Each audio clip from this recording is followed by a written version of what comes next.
Please give me a few seconds to like set up my thing, please. Thank you. All right.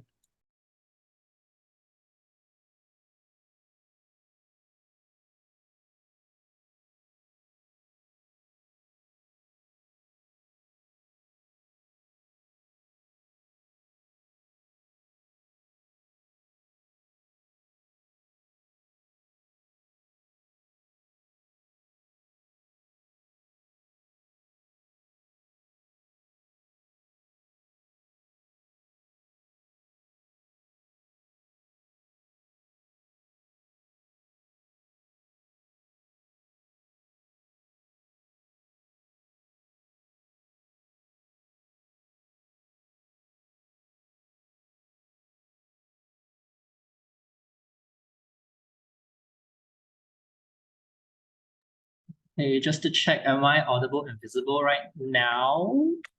Yep, you're both audible and visible. Oh, thank you. Okay. Wait, let me skip my camera. Okay, be starting my speech in three, two, one. To be or not to be, to try or not to try. That is what we are encompassing in today's debate. Before I move into any further arguments, let me first make some clarifications and definitions, and then set up some things before we get things up and running. Young people, our youth, are the main stakeholders in today's debate. Young people nowadays, we characterize them as sort of the age group where they are under a lot of pressure. The world around them is developing at a rapid and uncontrollable pace, constantly pushing people forward, constantly pressuring people forward into new areas where they have not dealt with, and maybe they are turning to a point of depression or sort of loss of purpose. This is what we can sort of characterize young people as if we take it in the status quo, kind of. Okay, so it is important to realize why this is specifically important when talking about youth, because these youths are, even though they are under a lot of pressure at the moment, these youths are the future of our countries. They are the pillars of the next generation, and they sort of have the need to hold things up until the next generation actually comes around. Optimistic nihilism actually encompasses the means like for the ability for one to create their own meaning after they have come to terms with the idea that the whole universe is basically just a large place of meaninglessness. Now, let us take a look at why this is happening in the status quo right now and why this is on the rise. This perspective has gained an enormous amount of popularity among some young people as a way for them to like cope with the uncertainties and the complexities of this modern world that we are characterized as sort of complicated and pressuring. This could be a cause of concern for them, and a spiral of negativity stemmed from these negative ideals is especially worrying because if it's affecting youth who are the pillars of the next generation. For our side, our counterfactual, we believe that the youth should not choose to adopt or to opt for this mindset of optimistic nihilism whenever they are faced with hardships. Because if we are being frank, these decisions to opt for optimistic nihilism in its core is mostly just a spur of the moment where you experience a sort of crushing defeat, where you will opt to choose and turn towards this optimistic nihilism. The fact that after they come to terms with the fact that maybe they think the universe has no meaning, they still try to find their own meaning. This means that the grasp on their life purpose, the grasp on meaning is actually still there. But the way we achieve it we achieve our own sort of self-meaning, our own sense of finding our own meaning through believing that the universe is first meaningless. It's just not a positive way and a viable way for teenagers to think, for youth to think, especially when they hold such a high position in how the world will develop in the future. And that brings me to my first argument, which is this optimistic nihilism, when it's on the rise, it creates a space for the lack of accountability and engagement to blossom among the youths. As the motion states above, that everyone is now free to create their own meaning, this ultimately leads to an ending scenery where there's a bunch of different views and divided ideals being thrown at all around. With the belief that life has no sort of concrete and inherent meaning, individuals will naturally feel like they are less accountable for their actions and how these actions can impact other people or even impact themselves in some ways. As they are now free from having to contemplate about others, yes, this actually provides them with a sort of sense of freedom. This begs the question, where is it too much freedom? Too much freedom to the point where it could be harmful and destructive to not only themselves, but the people around them and the people of the future who have not appeared. This could very much potentially lead to a very self-centered and hedonistic attitude, with everyone focused on themselves and lack of like evolution, a lack of caring for the others around them.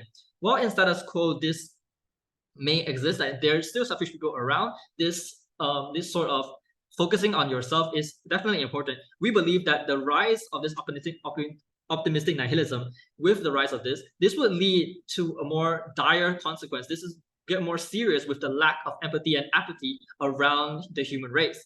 This could really easily cause many strains on relationship, then lack of engagement between other parties, maybe bigger ones, then lead to maybe even the division of society and cause further segregation. These are all possible if we allow such rise of optimistic nihilism to continue on. My second argument, which is that this rise of optimistic nihilism, it further perpetuates the narrative that we should, whenever we encounter something hard, something that we struggle with, we should just leave and create something else instead of fixing and going towards the actual problems and finding the core, the root of the problem and solving it. This is especially harmful when we talked about youths, who we characterized as sort of the pillar of the next generation, and they hold such an utmost importance when we talk about the future of the world. When we encourage this optimistic nihilism, some may just look at it as a way of taking the easy way out. Some individuals might just utilize optimistic nihilism, maybe misuse it as a way to escape from their responsibility or to avoid confronting with such uncomfortable truths about themselves, around the world, or people around them, their relationships, and so on. This naturally creates a sense of avoidance and escapism. And when this is when this motion states that it is already rising, it is inherently taking over the youth, and it is an all-consuming ideology that, if gotten out of control, will be extremely detrimental to how the world will develop later on. Now, opposition might say that this is needed, this ideology is needed because youths are under too much pressure. Youths are under such unsurmountable pressure that they need to resort to these sort of ideologies. We as Psy government, we sort of acknowledge the fact that youths do face a lot of pressure, but we just think that it is completely way too convenient for them to go and escape from this and just act like nothing happens and nothing is connected to them.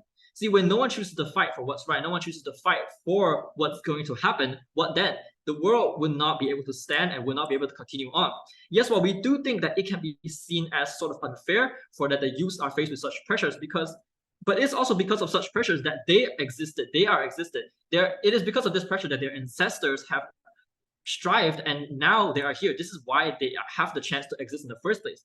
These youths are responsible for a lot of harms that will be inflicted upon the ones after them. And if we do allow such optimistic nihilism to run rampant, this will further encourage them to run away and not take accountability for their actions, when these actions could very much lead to disruptive consequences for the ones after them. See, this pressure is not inherently a bad thing. When it motivates us to do things that are once considered unachievable, it motivates us to do things that it should be seen as right. It should be seen as supporting the future. And I don't think this is an excuse for why the youth should opt for optimistic nihilism as a way to escape. In Opt's best case, they might achieve a sort of freedom for the teens, making a new reality for them. But this, in my opinion, is just not sustainable in the long run, and it will certainly doom the future generation. And even if the current generation or youth, when they get old, they will feel such implications as well, which is why we strongly oppose the rise of optimistic nihilism among the youth. I am my speech here today. Thank you. Thank you so much, Prime Minister. Calling on now the Leader of the Opposition to open up the opposition case. You're here. Excuse me, am I audible? Yep, you're both audible and visible. All right, I will begin my speech in 3, 2, 1. Honorable adjudicators and panels, Psy government is under the misguided impression of what optimistic nihilism entails and the essential aim of this philosophy, because in their first figure speech, they completely mischaracterize the motion and base this off conventional nihilism rather than the center point of the debate today, which is positive nihilism and the youth. Good afternoon, everyone. I'm the first speaker of opposition, and so let me get straight into my mechanism. The stakeholders in today's debate, as they have said, is the interest of the youth, of the individual who believes in this philosophy of optimistic nihilism, but also about societal interest as well.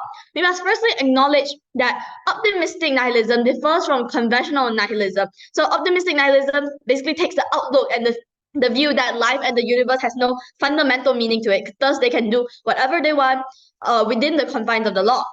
Optimistic nihilism means that these people accept that the world has no specific meaning to it, and this causes them to choose to create their own path.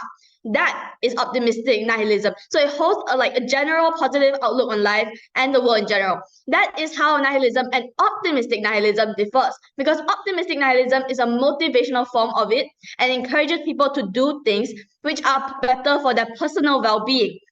This is just a philosophy, and this does not supersede the law. The law is still above this, and philosophy is not an excuse for the youth who believes in this to somehow break the law because of their belief. This philosophy encourages the youth to do what they want within the confines of the law. They will still need to abide by the law, and this does not encourage them to go against the law. So now going into the burden of proof, proposition has to prove that the government side has to prove that the consequences of optimistic nihilism is just so detrimental to the youth and to society that we must regret the concept of optimistic nihilism as a whole. This is a burden to regret on the government side. As for us, opposition will prove that optimistic nihilism does not impact society, the youth, and the individual themselves in a negative manner. So now let me get into my point. Today I'll be talking about how optimistic nihilism basically gives the youth motivation to live their lives to the fullest. So as I have stated repeatedly earlier on, optimistic nihilism is basically a more positive, a more motivational form of conventional nihilism, in the sense that it does not promote the youth to wallow in the meaninglessness of the world, but it encourages the youth to live their life in the way that they want to. So they did not exist to serve a certain meaning or serve a certain purpose. They just exist. And optimistic nihilism allows them to acknowledge that and stomach that in a way that allows them to continue pushing and to continue living the life that they want to. So now there are two layers to this. Number one, how optimistic nihilism basically motivates and encourages the youth. And number two, the impact of this on the youth as well as society. So now, first layer to this, how optimistic nihilism motivates and encourages the youth. As we know, the world currently is not in the best place. In fact, there is a lot of negativity surrounding society in terms of the crises that are ongoing, the marginalized communities, the stress, and how discrimination occurs, stigmas, and so on. And this all affects the youth as well, because they are constantly learning, they are constantly aware of the changing world and its impacts, whether those impacts are good or bad, because they have to remain knowledgeable, they have to remain aware, and they have to be informed on what's going on in the world. So this ensures that they receive all sorts of information. That means they know what's going on, whether or not it's something that's good, whether or not it's bad, whether it will harm them, whether it's good for them. So either way, they will have to learn about all these. This is something that they will constantly carry with themselves, and thus they need an outlet for them to release this sort of negativity that they hold and to be able to carry a more positive and encouraging view as they progress in life. Because if they constantly hold this sort of negativity and they constantly have to keep this negativity within themselves, then this will just generally harm their mental well-being and as well as their physical well-being, because they do not know what to do and they are constantly pressured by all the different kinds of stress that are around in the world. So optimistic nihilism provides a sort of a paragon and a guiding light to encourage the youth to continue to make the most of their life and to do the best that they can. And additionally, optimistic nihilism does not come with any strings attached, in the sense that it does not give pressure to the youth to feel as if they are destined to fulfill something. Optimistic nihilism means that the youth realizes that they are in a world of meaninglessness and that they can choose to create their own meaning and to choose to carve their own path, meaning that they acknowledge the fact that they just exist in the world to do what they want within the confines of the law. They are not restricted to anything. They are not restricted to following a certain destiny. They are not restricted to learning a certain thing. They are not restricted to follow a set path for them, because that's not how the world works. There is no destiny set up for you. There's no fate. There's no life path for you. They have to figure it out for themselves. And optimistic nihilism allows them to realize this. And optimistic nihilism encourages them to take this and to continue to choose their own path, to make their own decisions and be able to live their life to the fullest amount. So thus optimistic nihilism, it motivates the youth by giving the youth the mindset that they are allowed to carve their own path rather than follow one that they believe that they have to fulfill. Because to them, life is inherently meaningless, meaning they must create their own meaning in life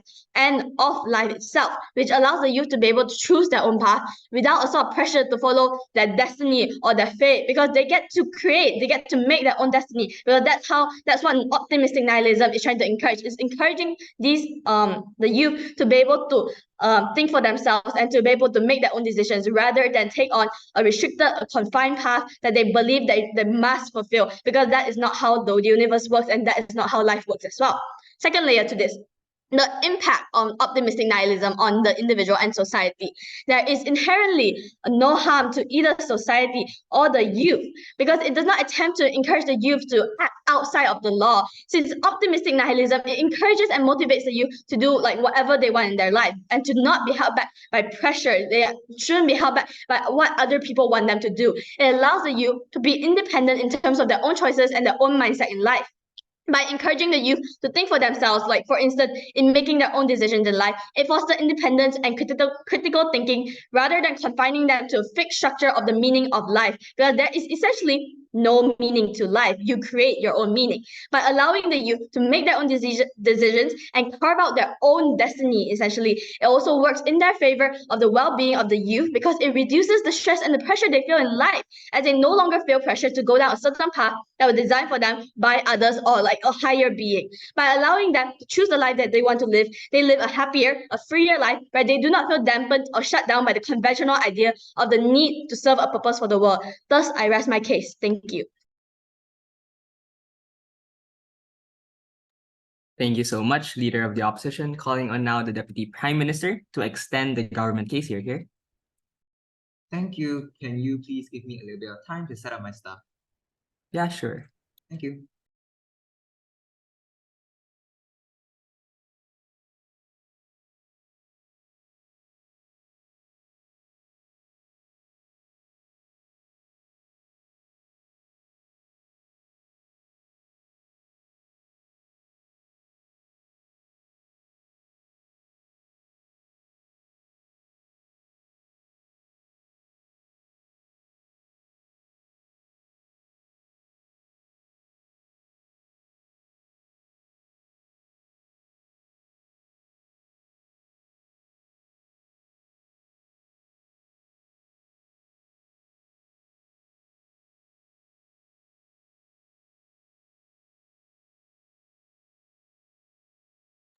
Alright, sorry, just to reiterate, no preferred gender pronouns, and POIs preferably in the chat. I'll take that usually after 5 minutes, right?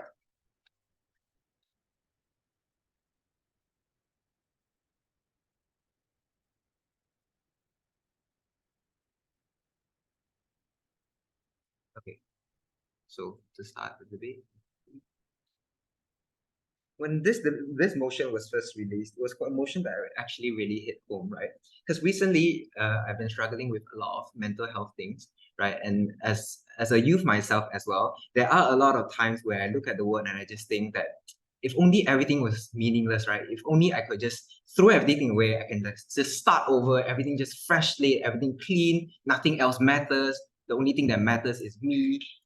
How I wish I could have done that. But I soon come to realize that that really isn't the case, right? Because however much I would like to start fresh, we have to face the objective reality that this is a reality that we have to live in, right? This is reality where we still have to face the daily problems that we face. We still have to talk to our parents. We still have to talk to our friends. And even if we have problems with our friends, we still have to sort out our problems with them. We cannot stop. We cannot keep running away from our problems and just throw out the term optimistic nihilism as a mean for us to easily opt out of our situation and not solve the actual problem, right? I think that's the main contention of today's entire debate, right? So before that, a few clarifications, a few rebuttals, and moving on to extending my first speaker's arguments and a third argument of my own, right? So firstly, I think it's very important for us to tell side opposition here that what we are trying to regret right now is not optimistic nihilism per se, but the rise of optimistic nihilism among the youth, right? We don't think that optimistic nihilism is something that's inherently very bad, right? We think that if a certain group of people, a certain group of individuals think that this is a mindset, a philosophy that suits them, we say, go ahead, you do you. But what we regret is when this thing becomes a sort of like a trendy thing, when people share with one another that say that when they say like, the universe is meaningless, so just create your own meaning. What we regret is when this thing becomes a trend, when all of the youth go and adopt this kind of mindset. That is the world we're trying to regret right now. Not a world where optimistic nihilism exists among youth, but the rise of optimistic nihilism among the youth, right? So firstly, a few bit of clarifications, right? So optimistic nihilism means for the ability for one to create their own meaning, right? So this doesn't actually guarantee that this meaning is something that is inherently positive, right? And I think that side opposition is purposely ignoring the other side of the coin in order to paint the picture that optimistic nihilism is something that's very beautiful, something that is like really, really nice, right? I think that side opposition is trying to paint this very utopic world where if everyone adopts this optimistic nihilism mindset, then the world will be a better place. But we don't think that is true, right? So firstly, also a little bit of extra context and clarification. As I've mentioned in my opening line, right? A lot of youth will try to adopt this mindset of optimistic nihilism. Usually, when would that usually happen? Usually when they feel sad, right? When they feel lost, when they feel pressured, when they feel stressed, right? When they feel like there really is no way to go on, when there really is no path to go on next, that's when they usually adopt this mindset of optimistic nihilism. Because they can just say that, because nothing matters anyways. So let me just create something else, right? And we think that the rise of that kind of mindset is bad for a few reasons, right? Okay, so firstly, to extend on my first speaker's arguments, right? We say that this sort of mindset perpetuates this narrative that when we face some sort of hardship, the way out for us is to actually just to leave this kind of hardship and go and create something else, right? We create something else and we don't fix the actual problem, we don't solve the root cause of the problem, and we create another meaning of ourselves, right? So when we face a certain failure, when we say that I failed, for example, this exam, then you go ahead and you tell yourself that my meaning in life is not to excel in exams, right? My meaning in life is to do something else, right? But when you eventually fail in that something else, you say that my meaning may not be on that something else. Maybe my meaning is on another XYZ, right? So what this does is that it essentially serves as an easy way out for these youths, right? They use this as a way to escape the responsibility or to avoid confronting with these uncomfortable truths about themselves and the world. And we tell you this is particularly harmful when we talk about youth and the rise of it among youth, because youth are people that are very important, right? Youth are the people that will be leading our new world, leading the charge of progressive policies, leading the charge of implementing new striving for to promote for the rights of the vulnerable, promote the rights of the minorities, right? These are the people who are most actively going to be engaging in this kind of rhetoric. But when all of them adopt this kind of mindset that when we face some sort of hardship, we should just take it up, we should just leave and go and create something else, what we do is that it creates this sense of avoidance and escapism, right? So this means that when this is rising among youth, it's taking over youth, is something that's very out of control and very detrimental to both to society as a whole, right? And also we tell you, to my second substantive, that when youth opt for this kind of mindset, when a large majority of youths opt for this kind of mindset, what it does is it dismisses everyone else's efforts, right? It dismisses the people that have actually cared for you. It dismisses everyone's love and care and a genuine affection for you, because you just say that everything just doesn't matter and I should just go and create something on my own, right? Just because you feel sad or depressed temporarily does not mean inherently that the world is lacking meaning and the world is inherently something that's very meaningless, right? And so what have I told you in my speech today? Firstly, I've given you some clarifications. I've given you some additional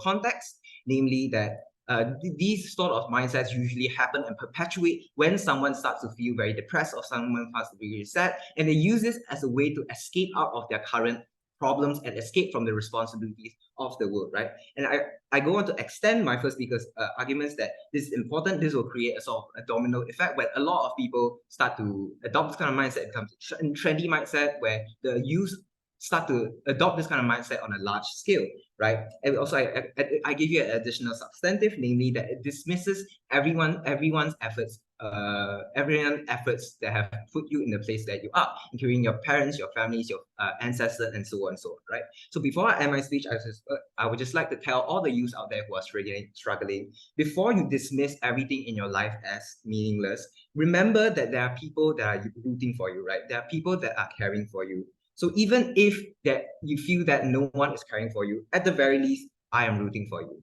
Thank you very much. Thank you so much, Deputy Prime Minister. Calling on now the Deputy Leader of the Opposition to extend the opposition case. Here. All right, just checking if I'm audible. Yep, you're both visible and audible. All right, I will start my speech in 3, 2, 1. A very good evening to the honorable adjudicator and all that are present for today's debate. I'm the Deputy Leader of Opposition, arguing strongly against today's motion. Now, first, I would like to stress once again what optimistic nihilism is. What government seems to misunderstand is that they think optimistic nihilism is escapism. It's being apathetic to life. It's being like, oh, life is meaningless, so I'm going to avoid doing things. No, that is conventional nihilism.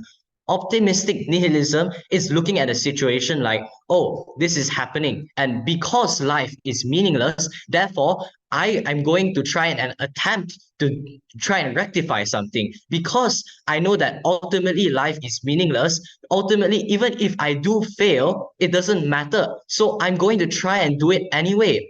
What optimistic nihilism does to people is that it removes the sense of security, the sense of like the hole that people like to hide in to escape their problems. So in fact, it's the total opposite of what side government is trying to say. They say that this is escapism. No, conventional people, the conventional status quo is that everyone is in a form of escapism, as in they want to play safe. They don't want to face their problems. They want to just be like over with it. But what optimistic nihilism tells us once again is that ultimately, even if you fail, it does not matter. So why not try? That is the true meaning of optimistic nihilism. It actually makes people want to face their problems, because again, if they fail, they're not afraid of failing anymore. And when someone is not afraid of failing, they're more likely to want and try and do something. That's what optimistic nihilism is. It's not escaping responsibility. It's not okay. Another thing that we must clarify is that this is not making people apathetic. It's not making people dismissive of what they want to do in life. When we say people create their own sense of purpose, it's to say that they create their own sense of purpose to achieve something in life that they want to achieve, not the rhetoric of, I did not achieve this, never mind, it's meaningless anyway. Oh, I did not achieve this, never mind, it's meaningless anyway. No, maybe some people will do that, but that is an overgeneralization of what this philosophy can actually do to people, which brings me to my points. The first one is that it is beneficial for the economy and the country. Optimistic nihilism tells us that life is ultimately meaningless, so we should make the most of it. This encourages the youth to take risks, such as starting up businesses, making uncomfortable decisions, and so on, and engages basically what's called the entrepreneur mindset, which is good for the nation and the economy, as more businesses will open, and by that extension, more successful businesses are likely to flourish, which will stimulate the economy, and a better economy will lead to a higher quality of life for everyone. One of the troubling problems regarding an economy for a government is having enough startup businesses to maintain the constant economic growth of a nation, crucial to its stability. This is because most people, like we say in the status quo, most people like to play it safe. They like to be secure. They want to take the safe route. But optimistic nihilism helps to open up more paths. It helps people to realize that there isn't much meaning or benefit of living a very safe life, because ultimately it doesn't matter.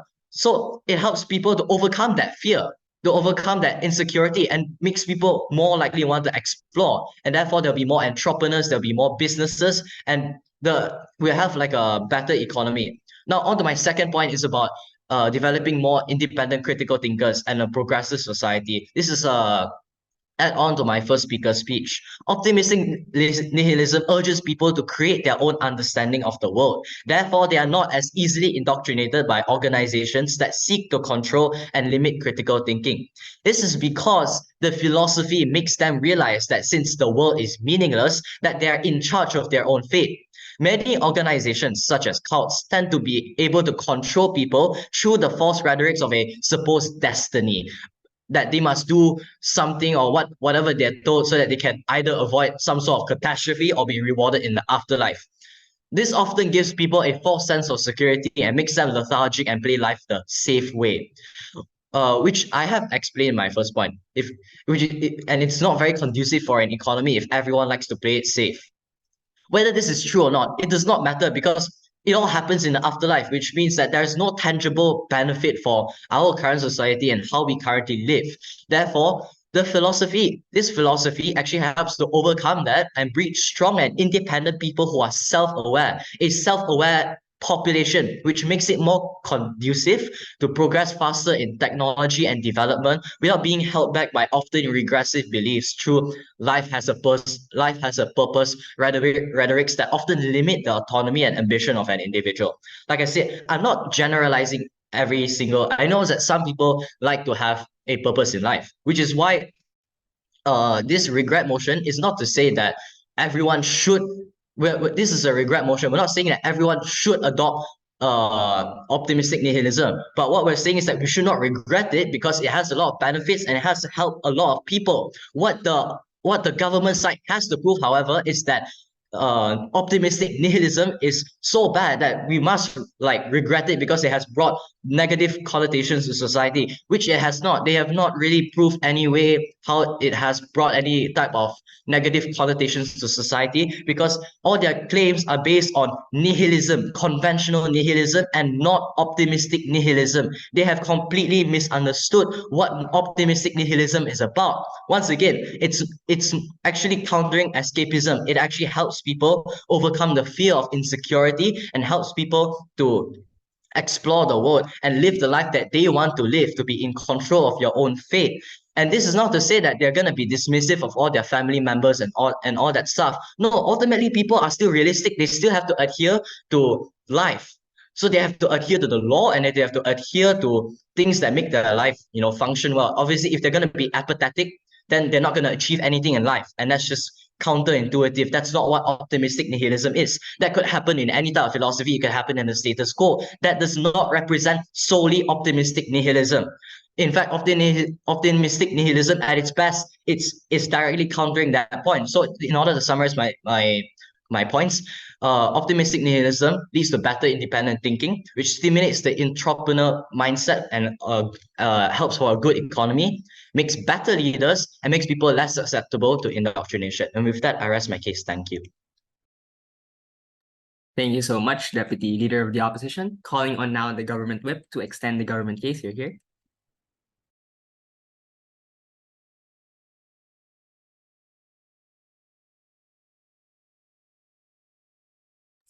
Yeah, just to make sure, am I both visible and audible?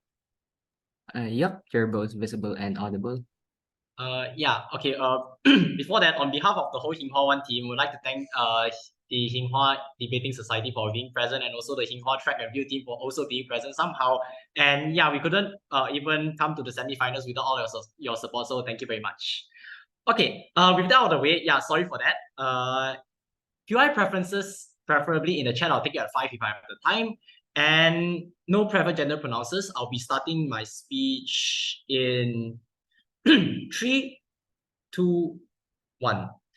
I find it relatively contradictory that side opposition is coming in and telling us that optimistic nihilism is for you to try because it doesn't matter if you fail. So why would you even try at the first place when the potential success at the end is one that is meaningless? So I think that that's relatively contradictory towards their whole bench of the case. And optimistic nihilism, for the push and pull that has already lasted for 4 speakers somehow, I think that optimistic nihilism, as to reiterate per se from the info slide, is a requirement that needs to be fulfilled, in which the universe is a large space of meaningless. Therefore, the prerequisite for optimistic nihilism is to accept meaninglessness.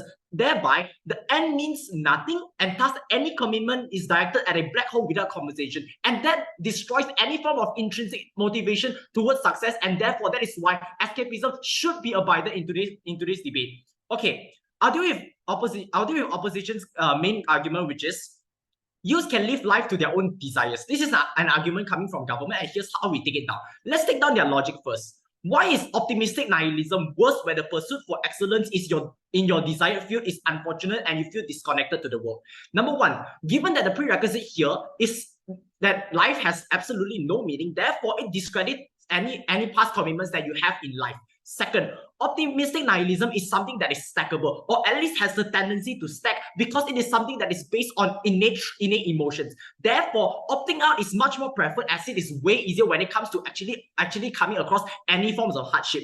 For example, I can lose in a steeplechase competition that I've worked very hard for a long time, feel very mad for my loss, and blame my coach. This is symmetrical to a person being mad and then taking out at his or her loved one. Why is this relevant into this debate? Notice that this is relevant because the example that I've given is something that you do based on that basically throws any form of logic out of the picture and just let your emotions take control. This is something that optimistic nihilism actually capitalized upon. You are delusional in your emotions in my examples, but in this case, you are delusional in your own self-satisfactory thoughts, because eventually the objectiveness of survival, given that one cannot survive without accommodating to the least extent and the basic extent of the objectiveness of society, which looks like educational qualification, which looks like engaging with basic simple conversations with others. These are quote-unquote rules of life that you have to at least accommodate for your survival to actually be feasible in today's society. So it's quote unquote when you actually wake up from your optimistic nihilist thoughts that more backlashes of your own actions, because you keep dwelling deeper, given that it's something that's controlled by your innate emotions, that you actually can't when you wake up, it's impossible for you to actually find your step in society again. Given that the entity is mechanizing itself with subjectiveness to challenge the objectiveness of the world, it's much more likely for challenges of unprecedented scales to arise. Therefore, given the optimistic nihilism that functions upon emotions, it's much more likely for any individual to have the tendency to opt out and go create another meaning. Keep repeating this cycle, dwell deeper as you reach, because you're challenging objectiveness, something that's impossible for you to take down with your own quote-unquote ideas of subjectiveness that you think the world functions upon. So challenges of unprecedented skills will materialize, and therefore it's going to be way harder for you to opt out, in which the only way that you can solve problems is to go somehow create another meaning. Now, why is this more highlighted in youth? We tell you that because they have not experienced hardships in life, they are mentally weaker, and now you're implying an opt-out mechanism, and now you're implicating a philosophy that indirectly promotes diving deeper into your own delusions, which explicitly stumbles their growth. Now, let's reiterate this into the debate again. Why is it that exclusively youth cannot accommodate the rise of optimistic nihilism? A, youths are reliant on an external party for survival in the current world. B, optimistic nihilism is subjective and the society works on objectiveness. Objectiveness takes forms majorly in education, qualification, competition, achievements, the need for food, the need to engage with other individuals. Therefore, this goes to prove that you have to at least manage a certain degree of objectiveness of society in order for you to even have the chance to materialize your own terms of subjectiveness in your own world. The narrative that youths have to fulfill a certain meaning or destiny, like what LO is trying to push to you, it's not as evident as opposition frames it. I run in track and field because I like it. I debate because I like it. It's not because I'm coerced. This shows that the whole narrative for fulfilling a destiny is not as effective, or it's not as significant as how opposition is trying to paint today's world, because it's not how bad they are trying to paint it. Even if youth in our work would suffer mental damage, to which we already tell you, commitments like consulting, commitments like psychological consultation exists. We tell you it's worse in opposition because of the stacking characteristics of optimistic nihilism. To dwell in your own subjectiveness but still have to face the objectiveness in life. Why is this so? Given how deep you have dug, even if you wake up, it's unlikely for you to be able to have your stepping foot even in the society anymore. Optimistic nihilism can exist, but not in youth. We aren't trying to blame it. What we want to say is for youth to first build up the capacity during their youth stages to be able to accommodate optimistic nihilism if they do try to choose in the future. I think that this debate deals with the main stakeholder of youth. We can agree on that, which can then be divided into two parties. Number one, the parties that have a goal in life. Optimistic nihilism exacerbates the depression and negative emotions that you feel when you fail or achieve or not achieve something in your own desired sector. and it makes motivation more complacent. It's harder for you to recover from a certain downfall because there's actually an option that promotes you to actually opt out. Why is a goal important and why should motivation not be dwindled? There has been a balance between failing, dealing with the aftermaths of your depressing emotions, and enjoying small steps of success in the status quo already. It's the driving force in life, and it's the reason for me to wake up at 3 a.m. to run a half marathon and debate right now. It's a meaning in life for you. This deals with the ambition point for opposition. They say that you do not want to live life the safe way. However, you require capacity to actually accommodate this. And let's deal with the other end of the spectrum. Those that do not have a goal in life. I think that they are already having a fluid sense of enthusiasm. They do not have a concrete sense of motivation in life. So I think that the rise of optimistic nihilism is worse because it is only going to exacerbate the fluidity of their enthusiasm. And yes, you can live life like so, but this is unsustainable in the long term because you still have to deal with the objectiveness of society, to which they already have a very fluid understanding of the whole world. And with that, I end my speech. Thank you. Thank you so much, Government Whip. Calling on now the Opposition Whip to extend the opposition case. Here.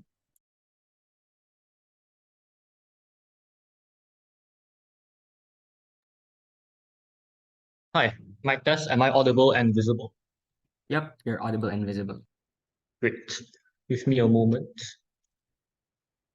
Yeah, sure. Okay, so before I begin my speech, I would like my POIs in the chat. Wait, let me pop the chat out. Yeah, I would like my POIs in the chat. I go by he, him. So with that out of the way, I will begin my speech in 3, 2, 1. Government side seems to be under this misunderstanding that objective nihilism is escapism.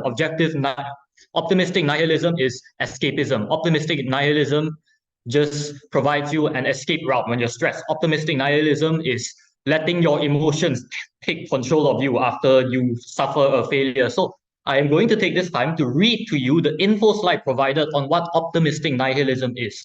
Optimistic nihilism is the ability of a person to create his own meaning after fully accepting that the universe is a large place of meaninglessness. What does this mean? The universe is a large place of meaninglessness. Does that mean that every single one of your actions is meaningless? No. Your actions are not necessarily meaningless just because the universe is meaningless.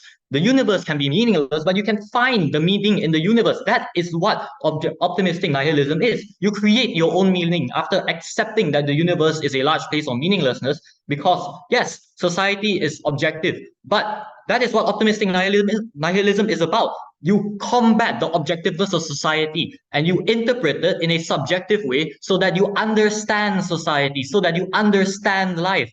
Yes, we agree that optimistic nihilism is subjective. That is exactly why we do not regret the rise of it. And that is the second thing I would like to touch upon, the government team mischaracterizing the motion. The government team still seems to be debating that they regret optimistic nihilism among youth. They regret optimistic nihilism as a concept because it promotes apathy and narcissism. It's an escape route. It lets you take your emotions out on people who love you. No, you are supposed to regret the rise of optimistic nihilism. Regretting optimistic nihilism is simply not the motion. You are essentially arguing something that is irrelevant to the debate. So now, onto the actual substantive of the government. They say that, in their first speech, they say that objective nihilism creates divided ideals in society, and this creates division for society, but they do not explain why. They do not give any explanation on why divided ideals in society are bad, because divided ideals in society do not necessarily create division. They create diversity. People think differently. That is just what our world is like. You cannot make everybody think the same way. So why not, in order to have everybody think differently, they think in a way where they accept the meaninglessness of the universe and everybody is able to find their own meaning. And this is another thing they talk about, right? They say, oh, but the meaning you find may not necessarily be correct in life. That is the beauty of objective nihilism. Nobody is always correct in life. Every single person in this debate watching me right now is wrong. I am wrong. That is the beauty of life. Everybody is wrong, but objective rejected. I said in chat, by the way. Objective nihilism, optimistic nihilism is not just accepting everything is wrong, accepting you are wrong, and then thinking that, oh, that's the meaning of life. Everything's wrong. Everything's messed up. No, it is combating what life is, and it is coming to a conclusion that you need to have a meaning in life. You need to be able to think in a way that is beneficial for your life while accepting the meaninglessness of life. So no, it does not promote apathy and narcissism. It does not promote individuals feeling less accountable for their actions. Why? Because this is exactly what they're combating. They are taking accountability for your actions.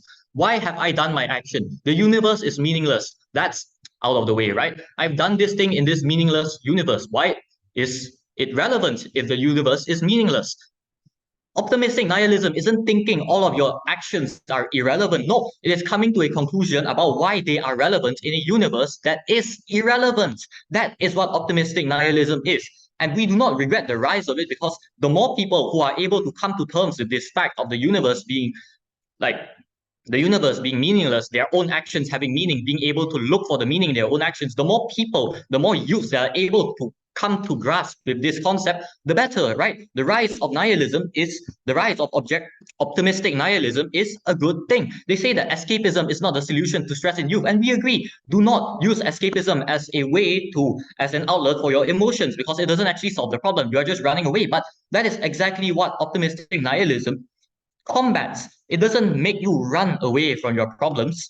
Hold on, after I finish this point, it doesn't make you run away from your problems. It makes you come to terms with the problem. It makes you think about why you are doing this problem, why this problem doesn't have meaning. And if you think about why the problem doesn't have meaning, you come to terms with why your actions have meaning. That is what optimistic nihilism is. Yes, I'll take your POI now. You say that the world is meaningless, but that doesn't mean you can't find meaning in life. But your DLO's argument of entrepreneurship says that the pursuit in life is meaningless, so don't be afraid to try. I find it relatively contradictory. So what's the case for side opposition?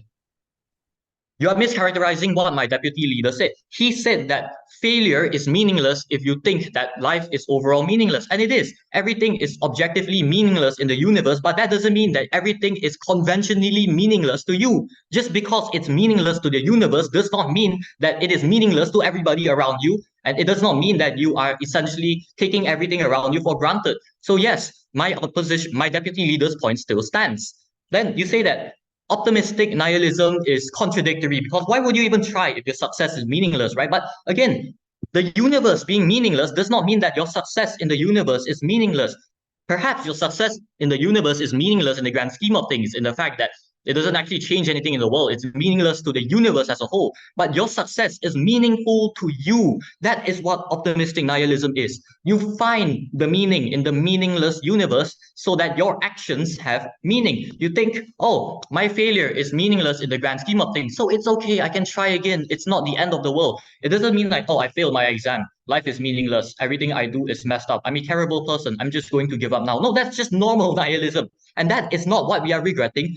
That is not what you should be regretting the rise of. You are completely mischaracterizing today's motion. You say that optimistic nihilism is subjective and society functions on objectiveness. So it's unsustainable because eventually we have to deal with the objectiveness of society. But that's the thing, right? In the process of coming to terms with the objectiveness of society, you go through optimistic nihilism. You use optimistic nihilism to come to terms with the objectiveness of society, and you gain a subjective understanding of it. Nobody will be able to have a fully objective understanding of the world because we are not robots. We are humans. We think differently. Everything is subjective. Our opinions are subjective. Even though society may be objective, we have to deal with it in a subjective way because humans are different. And that is simply what optimistic nihilism is. So in conclusion, government team has not proved why they regret the rise of optimistic nihilism. They have said they've given reasons why optimistic nihilism could be bad for society, but they have not explained to us why they regret the rise of it. Thus, I rest my case. Thank you. Thank you so much, Opposition Whip. Calling on now the opposition reply to end the opposition case here. Hi, excuse me. Am I audible? Yep, you're both visible and audible. Okay, I will Okay, I will begin my speech in 3, 2, 1. Honorable adjudicators and panel, side government is under the misguided impression that optimistic nihilism and conventional nihilism are the same concept. Side government has entirely mischaracterized what optimistic nihilism is and thus has mischaracterized today's debate. Side government is somehow under this impression that believing in the philosophy of optimistic nihilism is running away from the problems and running away from accountability. Today's side government has completely failed to prove that stance, and I, as the reply speaker, will be analyzing the main clashes in today's debate. I'll tell you why we as the opposition should take today's debate. So the main clashes in today's debate is number 1, the concept of optimistic nihilism in the first place. Number 2, the narrative that optimistic nihilism is an escape from the real world problems. Number 3, the adoption of optimistic nihilism in the youth. So first clash, the concept of optimistic nihilism. So side government argued that optimistic nihilism is just the belief that the universe is meaningless. But we have disputed this because their mischaracterization of optimistic nihilism is really just the meaning, the definition of conventional nihilism. And optimistic nihilism is when the youth takes this on with a positive mindset to carve their own path and believe in what they want to believe. Hence, we as opposition, this clash is ours. Second clash, the narrative that optimistic nihilism is an escape from real-world problems. Side government is under this impression that optimistic nihilism is equivalent to escapism. So side government argued that optimistic nihilism causes the youth to run away from their problems and not carry any accountability or responsibility. They claim that optimistic nihilism makes the youth give up easily and not try. However, we have disputed this because number 1, what it actually does is essentially it promotes a mindset that if nothing matters, why not try? And this removes the fear of failure and removes the pressure of needing to always succeed. But this is again still within the realistic confines of the world, such as the law. So number 2, optimistic nihilism is in fact motivating the youth to explore and to discover their own path and their own future, rather than confining them to certain restrictions, because the youth does not feel pressure to play life the safe way and to do things that they are told to do. Number 3, what side government claims is also just not exclusive in optimistic nihilism and is basically just around everything in the world itself. Thus, we take this clash. Third clash, the adoption of optimistic nihilism in the youth. Side government claim that the adoption of optimistic nihilism among the youth is essentially regrettable because it makes the youth apathetic and uncaring towards others' genuine affection, which we have disputed by number 1, the youth just has a different mindset that encourages them to live their life to the fullest. And number 2, the youth does not ignore others around them for the sake of their own growth, and they still have to adhere to life and its existing laws and commitments. Side government also argued that this rise is regrettable because the youth is vulnerable to this belief only because they are giving up on life or at their worst situation, which is just not necessarily true. And we argued this because this is just a general philosophy and people do not necessarily adopt this just because of their own situation. Now, side government has failed to prove their burden of regret because they failed to prove that the consequences of optimistic nihilism harm the youth and society to the extent that we must regret this entire concept as a whole. Whereas we have proven that optimistic nihilism does not impact society, the youth, and the individual themselves negatively. We have instead proven that optimistic nihilism in fact encourages the youth to think and to carve their own path by overcoming the fear of failure and pressure, which is also conducive to society's success because it encourages a future where the people will think for themselves and will be able to choose a life where they'll be more successful, where they'll be happier in. Side government has mischaracterized their stance and failed to prove it by neglecting to prove their burden of regret of the rise of optimistic nihilism. Whereas we have proven why we do not regret this rise, when optimistic nihilism is in fact beneficial and does not harm anyone. That is why we do not regret, but side government did not prove why they do regret.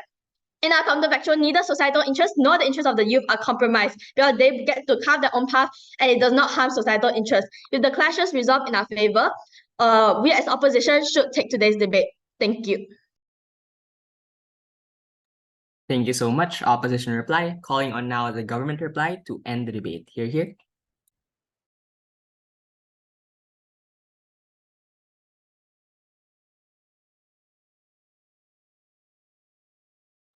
Hi, just to double check, am I audible and visible? Yep, you're both audible and visible.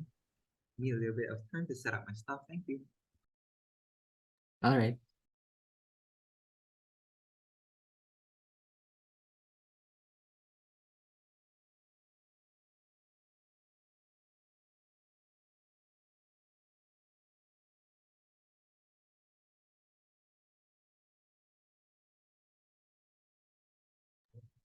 Okay, I'll start in 3, 2, 1.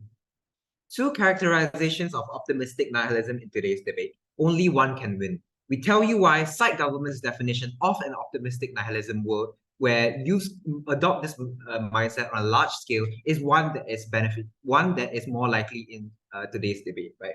So firstly, what the side opposition tell you, right? They tell you that optimistic nihilism means that because everything is meaningless, right? So there is no consequence to quote unquote failing to do anything, right? Because we can just try anything without the fear of failure, right? So that's what side opposition characterize optimistic nihilism as, right? And we tell you why that is not necessarily something that's true in today's debate for a few reasons, right? So from side government, we tell you a few things. We tell you that because people have this mindset then that they say like, oh, because I failed. Oh, sorry. We tell you that optimistic nihilism frequently occurs in youths who are not as mentally strong as maybe they're adults, and also when youth face sadness or depression, because you won't feel that the universe is meaningless when you're happy, right?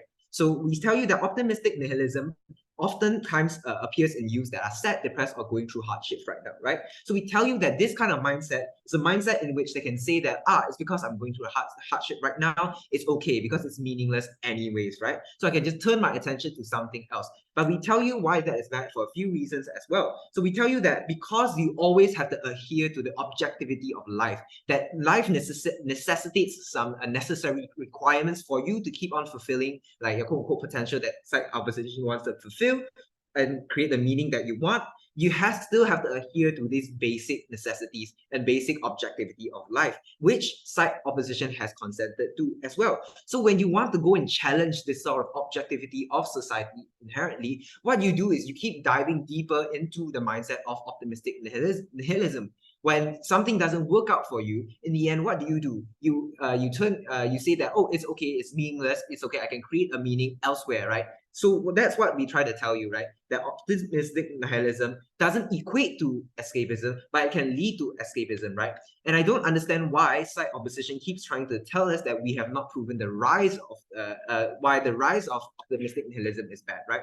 So in my speech, I've already told, in my second speaker speech, I already told you that we don't inherently dislike or we think that optimistic nihilism is something that's bad. If you want to adopt this mindset, you do you, that's fine. But what we dislike, what we regret, is when this mindset becomes very popular, very trendy, and something that is adopted on a mass scale among the youth for a few reasons that we have told you in our speakers today. Firstly, that it creates this lack of accountability and engagement, because when you say that everything is meaningless, right, what you try to do is that you're trying to escape this kind of problem, right? It can lead to you feeling like, oh, I can just escape this problem, I can go create meaning elsewhere, right? And secondly, that it perpetuates this sort of narrative that we should leave and create something else instead of actually fixing the actual problems. It's an easy way out for the youth, right? And we tell you why that is bad on a large scale when youth adopt that on a large scale, because youth are the future of our country. That is just a fact, right? The youth will be the ones that are driving the change. So when all the youth adopt this kind of mindset that of optimistic nihilism, we tell you that who will be the people that are going to fight for the rights of the vulnerable, for the minorities in the end, right? And also we tell you that it's okay to have put pressure on youth, right? Because pressure is not something that is inherently bad, right? Pressure is something that can motivate us to do better, right? So we acknowledge the fact that youth face a lot of stress, but we think that it's just way too convenient for them to go, I'm out, and constantly lower the bar of what they determine as meaningful, right? So in today's debate, we believe that side government should win. Thank you very much.